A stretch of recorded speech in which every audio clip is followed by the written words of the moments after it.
Okay, it's here.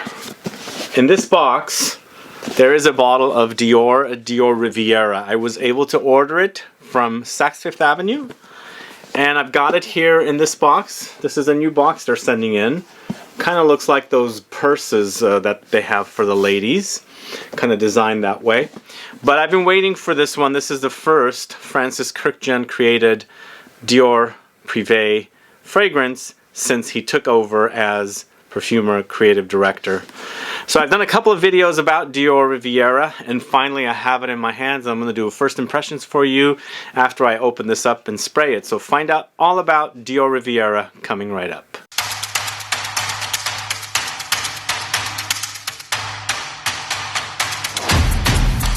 Thanks so much for tuning in. This is Sebastian. Yes, today we're talking about DIORIVIERA. Which of you is waiting for this fragrance? Do let me know. Put a comment down. Let me know if you're a fan of this collection, Dior Privé. I know the prices have gone way up. I think before the pandemic, the price was 250 ml for $350. It has now gone up $100 because I paid $450 for 250 ml bottles. So I don't remember the price on the smaller bottle. I believe they have 125. This is the 250. They used to have the 450 ml bottles. I'm not 100% sure they have those anymore. Those larger bottles had no sprayers, so they were kind of like a twist off top, and you'd have to somehow decant. But it's finally here. I've been waiting for this one ever since I heard about it. It does seem to be fresh. Once again, we've got a fresh fragrance here from Dior, created by Francis Kurkdjian, and then he has his own line that he's launching, Aqua Media. Aqua Media from his own line, which I'll get to review very soon as well.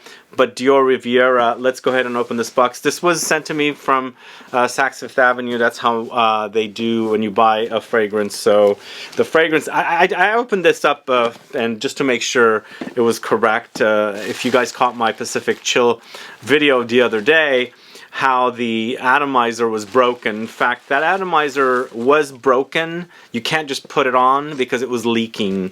So now I'm basically waiting for Louis Vuitton to get bottles in. Apparently they don't have any bottles, so I have to wait to exchange it. But I wanted to make sure this was all fine.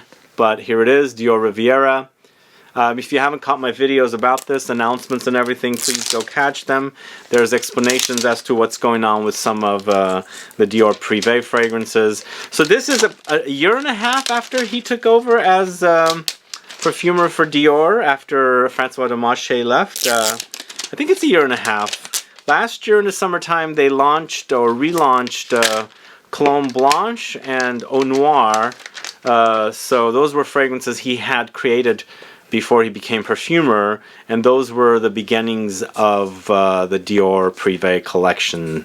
I believe they launched as non-Dior Privé, and they got added to Dior Privé, and I believe Cologne Blanche was discontinued for a while, and so here we go, DIORIVIERA. I can't wait to smell this one. But before I open the box, let me tell you a little bit about this fragrance. It's a 2023 launch, of course. Perfumer is Francis Kurkdjian. Price size I already mentioned. It's 250 ml for $450. This concentration is Eau De Parfum. I would call this a fresh, fruity floral, but I haven't smelled it. This is I kind of came up with that style after reading what kind of notes are in here. And according to my research, there's roses, there's figs and green notes. I'm not sure how true this is, but that's what I've been able to gather online. And so Dior website doesn't have this online yet, so they'll most likely add all the information when they make the actual product live. But I was able to pre-order this from Saks, and I got it early. The launch date is June 1st, according to what I've been told. And I specifically asked my sales associate, I said, can I make the video about this? Because I don't want to air a video if I'm not supposed to air it. And so I want to respect their launch date and everything. And when I bought it, he said it launches on the 1st. So I contacted him and he said, sure, go ahead. And here I am doing this video. So let's go ahead and open this box up. There's the bottle. Kind of a greenish yellow juice, it looks like, as you can see right there. So this is so many different Dior Privé fragrances. Recently, I also did a video on discontinuations as well, which was given to me by the same sales associate. So if you are a fan of Dior Privé fragrances, go catch that video to find out what's being discontinued.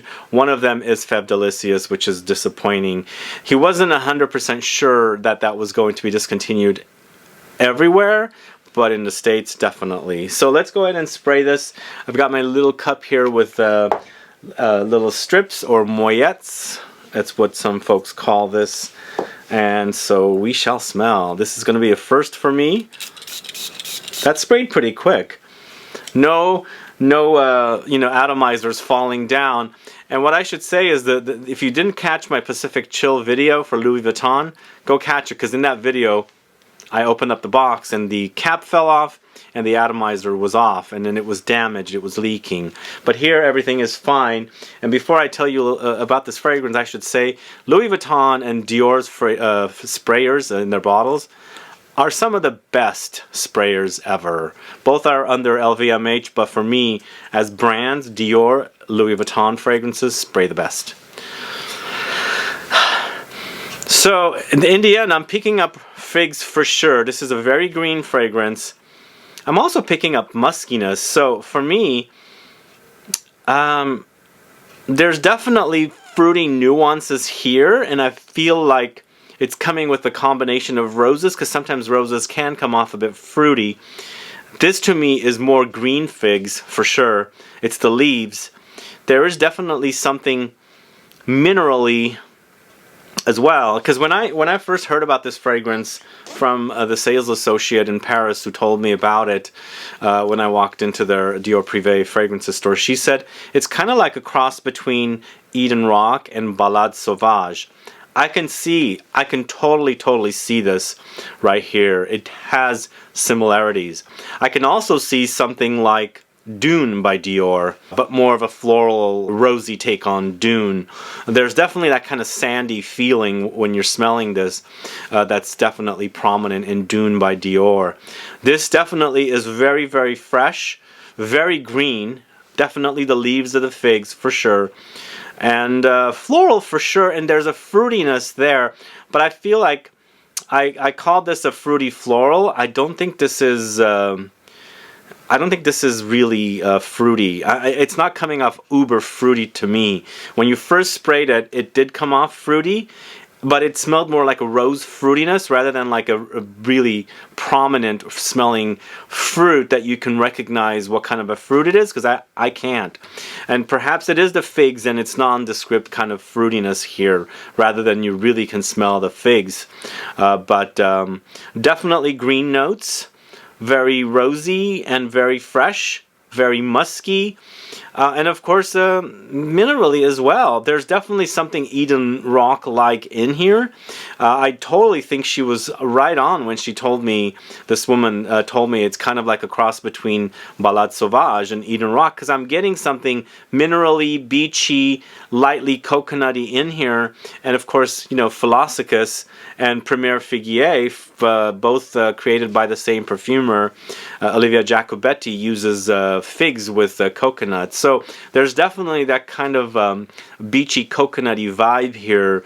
Not uber intense, but more like something in the background. But for me, there's a whole bitter greenness of the figs here featured prominently.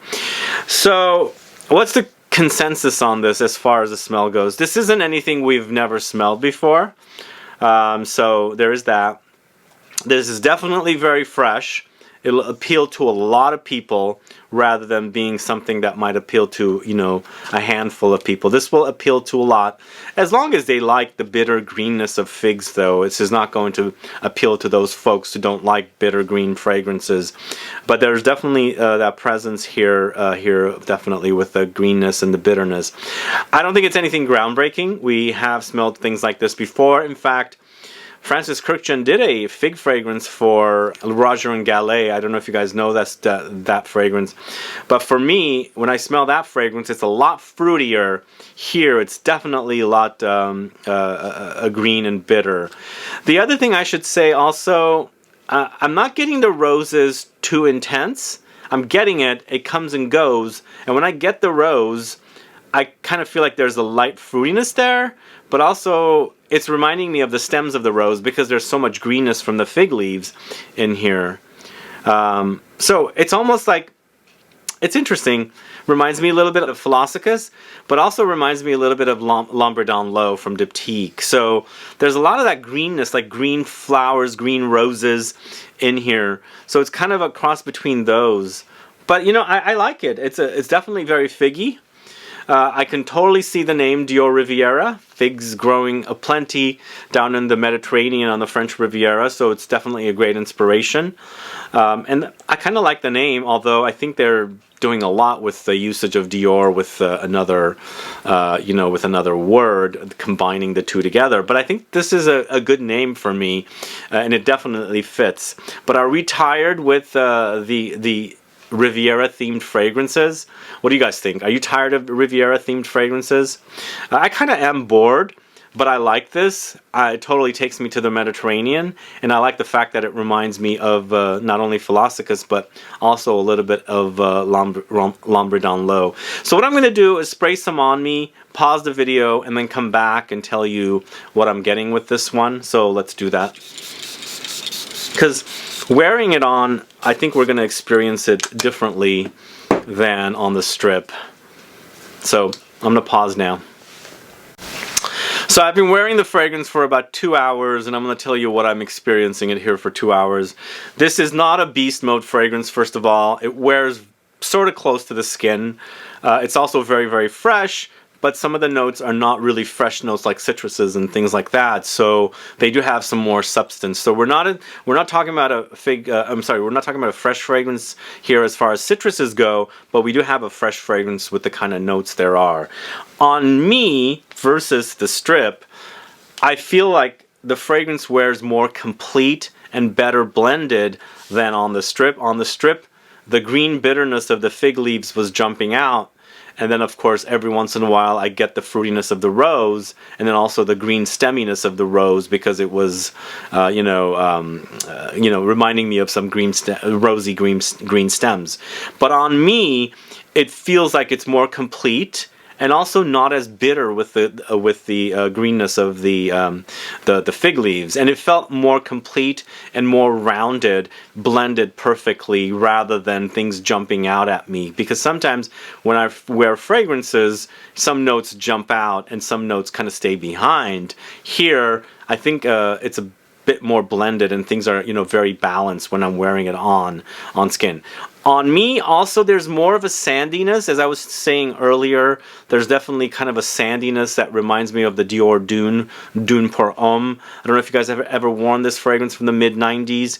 I believe it was created by Olivier Cresp and another perfumer, I can't remember his name, who's done a lot of Versace fragrances in the 90s as well.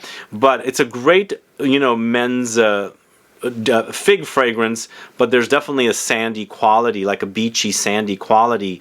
I'm getting that more here wearing it on me versus, you know, smelling it off the strip. So there's definitely the idea of the Eden Rock and Balade Sauvage together a lot more, with that kind of a lightness of little stabs of the rose that comes in. You know, I like the fragrance a lot. I do. But we're not breaking any new ground. I think a lot of people are going to be expecting something groundbreaking because this is the very first fragrance Francis Kurkdjian has created. Although I feel like, even though he's perfumer at Dior, I think he probably still doesn't have creative freedom. I think it all goes through the big executives behind the scenes, and marketing research happens, maybe even focus groups happen about this fragrance. So, you know, so I probably, even though he's creative director, perfumer there, it's going through a lot of different, you know, behind the scenes people saying, no, we need to do this, change that, this and that. So I feel like there's a lot of people having their input come in, and so this is probably what won out after many mods or trials or whatever. I like the fragrance. I think I would totally wear it. I love fig in fragrances. It does remind me of the Mediterranean. I like the fact that it has that rosiness and the whole reminder of not only Dune pour Homme, but also Philosophes and also L'Ombre dans l'Eau, because I get a little bit of L'Ombre dans l'Eau because there's that kind of rosy and fruity green stemminess that comes in when I'm wearing it together. I think it's a winner, but nothing groundbreaking. You've probably smelled this fragrance 100 times maybe. It's not reminding me of the fig fragrance that Francis Kurkdjian created for Roger and Gallet. This is totally different in that it has that kind of a beachy, sandy vibe. Anyway, those are my thoughts on Dior Riviera. I'll put it to use, but from what I'm wearing it now for the 2 hours approximately, it's definitely a freshie, and it'll be perfect in the summertime. For me, it's definitely perfect in the summertime. You can wear it all throughout the year, any time of the year, but for me, this will shine in the heat because you'll not only have a bit of a beachy, sandy vibe, but you'll also have that fruitiness with the rose, and then of course the green, the bitterness of the fig leaves. So I think it's a winner, but we're not breaking any new ground. As I said, this is been there, done that. You've probably smelled fig fragrances like this before, and this is Francis Kurkdjian's take on a fig fragrance for Dior. Still, I think it's going to be solid. It'll probably be very popular. I've also noticed from comments that a lot of you are upset at the price point of these fragrances now, because for a while I felt like the Dior Privé collection was some of the best pricing as far as the private collections of brands or designers go. But now that the prices have gone way up, I think a lot of you are a bit turned off of these fragrances. So I'm taking consensus. Let me know. Let me know if you were a fan of the collection and you've kind of slowed down on checking out this collection because of the price hike. Because, you know, it went up from $350 to $400, then they raised it up again to $450 within the 3 years. So it's gone up a whole $100 for a 250 ml bottle. But do let me know what your thoughts are on the collection. Also, if you've sampled Dior Riviera, what your thoughts are. What do you think of the sound of this now that you've watched this video? Is it going to get you excited to try the fragrance, or are you a bit, does it sound boring to you? Because I'm telling you that, it's stuff that we've smelled before. I don't know personally if there's anything original left as far as ideas go with fragrances, and I get to smell a lot of fragrances. For me, this is pretty much, it's a solid release, but it's not anything that I haven't smelled before. But some of you that are fairly new to the game, and you probably haven't smelled as much fragrances as I have, you'll stumble onto this fragrance and it'll be like the best thing you've ever smelled. So everything, people experience fragrances differently. So for me, I think, I like the way the fragrance smells, but it's not anything I haven't smelled before. Anyway, those are my thoughts today on Dior Riviera. I think it's pretty solid, but I want you guys to get your nose on it to see what you think. And, go also let me know, are you a fan of fig fragrances in general? I know some people don't like them. Sometimes they come off a bit bitter because the leaves are bitter. Sometimes they come off too fruity. Here, it's a subtle fruitiness, and it's definitely a lot greener and bitter for me. Anyway, thanks so much for watching today's video on Dior's Dior Riviera. It is out probably now. You might be able to get bottles, but officially launches on June 1st. If you have any questions or comments, please do list below. Please like this video, please share it, follow me on Instagram and Facebook, and I'll be back with more videos very soon. Have a good one. Goodbye.